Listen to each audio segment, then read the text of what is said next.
सलातुल तस्बीह इस नमाज की बड़ी फजीलत है। ये नमाज हजरत मोहम्मद सल्लल्लाहु अलैहि वसल्लम ने अपने चचा हजरत अब्बास रज़ी अल्लाह अन्हु को तालीम फरमाई और फरमाया, हो सके तो रोजाना पढ़ो, वरना हर जुम्मे को पढ़ो, या महीने में एक बार पढ़ो, या साल में एक मर्तबा पढ़ो, या फिर जिंदगी में एक बार जरूर पढ़ो। इस नमाज की 4 रकातें होती हैं।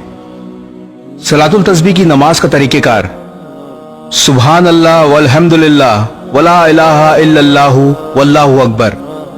ये कलमात एक रकात में 75 मरतबा मुंदरज झैल तरीके से पढ़े जाते हैं। नियत बांधकर सना यानी सुभानक अल्लाहुम्मा के बाद 15 मरतबा, सूरह फातिहा और कोई सूरत पढ़ने के बाद 10 मरतबा पढ़ें। रुकू में सुभान रब्बियल अजीम पढ़ने के बाद 10 मरतबा पढ़ें। रुकू से सीधा खड़ा होकर यानी कौमा में 10 मरतबा पढ़ें। पहले सजदे में सुभान रब्बियल आला के बाद 10 मरतबा पढ़ें। पहले सजदे से उठकर जलसे की हालत में 10 मरतबा पढ़ें। फिर दूसरे सजदे में सुभान रब्बियल आला के बाद 10 मरतबा पढ़ें। इसी तरह एक रकात में 75 मरतबा हुए। फिर दूसरी रकात के लिए खड़े हो जाएं और इसी तरतीब से चारों रकातों में ये कलमात 300 मरतबा पढ़ें।